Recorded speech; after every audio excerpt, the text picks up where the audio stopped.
जय हिंद। आप में से बहुत से लोग रेलवे में सफ़र करते समय ट्रैक के किनारे इस शेप का ये एल्युमिनियम का बॉक्स जरूर देखे होंगे। ये क्या करता है, ट्रैक से गुजरने वाली जो ट्रेनें होती हैं उनका स्पीड, डायरेक्शन और उनके पहियों को गिन लेता है, एक्सल को गिनता है, पहिया नहीं एक्सल। अभी समझेंगे हम वो क्या होता है, कैसे इसको फिट किया जाता है। तो ये एक तरह का स्टोरेज डिवाइस है। इसके एल्युमिनियम बॉक्स को खोलिएगा तो इसके अंदर एक डिवाइस मिलेगा जो स्टोर करके रखता है, और इस डिवाइस से एक वायरिंग के थ्रू इस पटरी पे कनेक्ट किया जाता है। यहाँ देखिए, इस पटरी पे ऐसे कनेक्ट कर दिया गया है। जैसे यहाँ से चक्का गुजरेगा वो काउंट कर लेगा कितना चक्का गुजरा है। आप कहिएगा कि चक्का को काउंट करके क्या होगा।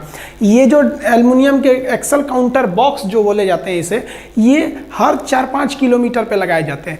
जैसे मान लिया कि कोई ट्रेन गुजरी है तो 5 किलोमीटर पहले जितने चक्के उसमें थे वो भी उतने ही चक्के आगे भी होने चाहिए। इस चक्के को गिन के हम ये बता सकते हैं कि पूरी ट्रेन गुजरी है या नहीं। ऐसा तो नहीं है कि ट्रेन को बीच में हादसा हो गया, 2 बोगी पीछे का छूट गया और ट्रेन चली गई। अब बोगी के अंदर बैठे हुए लोग सोच रहे हैं कि ये ट्रेन रुकी हुई गई, उसको थोड़ी ना झांक के कोई देखता है कि इंजन है कि चला गया। समझ में आया? तो ये एक्सल कैसे काउंट किया जाता है। एक्सल समझिए क्या होता है। ये चीज़ होती है बॉगी। हालांकि जब हम आपको रेलवे का वैग 12 लोकोमोटिव पढ़ा रहे थे तो उसमें बॉगी में अंतर समझा दिए थे। इसमें हम लोग नहीं बैठते, हम लोग बैठते हैं कोच में। कोच समझा देंगे नेक्स्ट वीडियो में।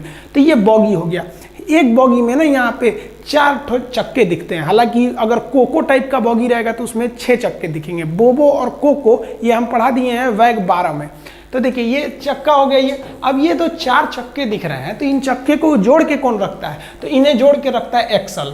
तो ये एक्सल, इधर एक्सल, यानी एक बॉगी में आपको 2 एक्सल मिलेगा। इसी पे चक्के जुड़े रहते हैं। समझ में आएगा? 2 एक्सल मिलेगा। अब बात करते हैं एक ट्रेन के डिब्बे में ऐसी कितनी बॉगी होती है। तो ऐसी आपकी 2 बॉगी मिलेगी एक डिब्बे में। यहाँ भी एक एक्सल होगा, यहाँ भी एक एक्सल होगा, और एक एक्सल यहाँ होगा, एक एक्सल यहाँ हो गया। यानी एक बॉगी में कितने एक्सल मिल गए? 4।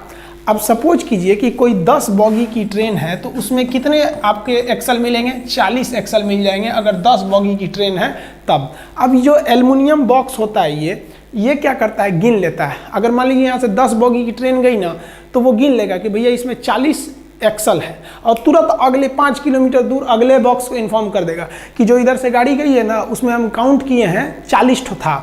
देखो तो 40 जा रहा है कि नहीं। अगर 40 उस बॉक्स को भी पार करके निकलेगा वो तो ढप ढप करके गिन लेगा इसी में से। 40 निकल गया तो कोई दिक्कत नहीं। अगर 40 से कम हो गया तो ये वाला जो बॉक्स होता है ऑटोमेटिक अगला सिग्नल को रेड कर देगा और मैसेज भेज देगा अपने नियरेस्ट रेलवे स्टेशन को कि भैया ये देखिए 40 गो एक्सल होना चाहिए, ससुरा 5 गो छोड़ के आया है, कहीं उलट दिया होगा, कहीं दूसरा का बोगिया, चेक करिए। तुरंत इमरजेंसी डिक्लेयर्ड हो जाता है। रेलवे के स्टाफ, RPF, GRP सब आ जाते हैं कि आखिर इसका 1-2 बोगी कहाँ रह गया। तो बीच में देखा जाता है कहीं हुक छूट तो नहीं गया है उसकी कॉपलिंग। इसको वीडियो के माध्यम से समझिए, आपको और ज़्यादा क्लियर हो जाएगा। आप देखेंगे यहाँ ये एक्सल काउंटर बॉक्स लगा हुआ है और यहाँ अभी ट्रेन नहीं आ रही है। अब जैसे ये एक्सल काउंटर बॉक्स जो होता है यहाँ से अब ट्रेन आ रही है तो ये क्या करेगा, नीचे से काउंट कर लिया। देखिए यहाँ से मैसेज चला गया इसके अंदर। अब ये इसके बॉक्स में देखिए इसकी स्पीड बता रहा है 263 किलोमीटर, डायरेक्शन उस डायरेक्शन में। और वही अगर इधर से भी कोई ट्रेन आएगी, जैसे ये तो कोई छोटा सा इंजन टाइप का है कुछ, इसकी स्पीड कम है तो इसको भी बता देगा। यहाँ स्पीड बता दिया, यहाँ एक्सल काउंट करके इस डिवाइस में रख देगा। तो ये बड़ा जरूरी होता है। कितनी भी तेजी से स्पीड से ट्रेन आएगी उसके एक्सल को काउंट करेगा और इसको तुरंत भेजेगा अगले स्टेशन पे कि इस ट्रेन में इतने एक्सल हैं, इतना ही एक्सल पार होना चाहिए। इससे ही पता चलता है कि ट्रेन सेफली एंट्री की और निकल गई। ये मैसेजिंग के थ्रू आते रहता है, वायर के थ्रू, पूरा अंदर वायर बिछा रहता है। ये बहुत ज़रूरी है। लोडेड गाड़ियों के लिए भी, मालगाड़ियों वगैरह के लिए भी एक्सल को काउंट किया जाता है ताकि इसको भी सेफ डिलीवरी की जा सके। आप देखेंगे किसी भी एक्सल पे जैसे यहाँ लोड पड़ेगा ये मैसेज भेज देगा, आगे ट्रांसमिट कर देता है। आई होप आप समझ गए होंगे। नेक्स्ट वीडियो में हम बता देंगे कि ये नीले रंग की ICF कोच क्या होती है और लाल रंग की LHB कोच क्या होती है। आप वंदे भारत यानी ट्रेन 18 के कोच को देखिएगा तो इसे जुड़ा का अलगे है, इसमें खाली एगो शीशा, इसको बर्जर बोलते हैं यहाँ पर। तो ICF, बर्जर, LHB क्या होता है, बोगी क्या होता है, कोच क्या होता है, कंपार्टमेंट क्या होता है, केबिन क्या होता है, लूप क्या होता है, कार क्या होता है, इसके अंदर लॉन क्या होता है, ये सब के बारे में हम नेक्स्ट वीडियो में समझा देंगे। तब तक के लिए जय हिंद।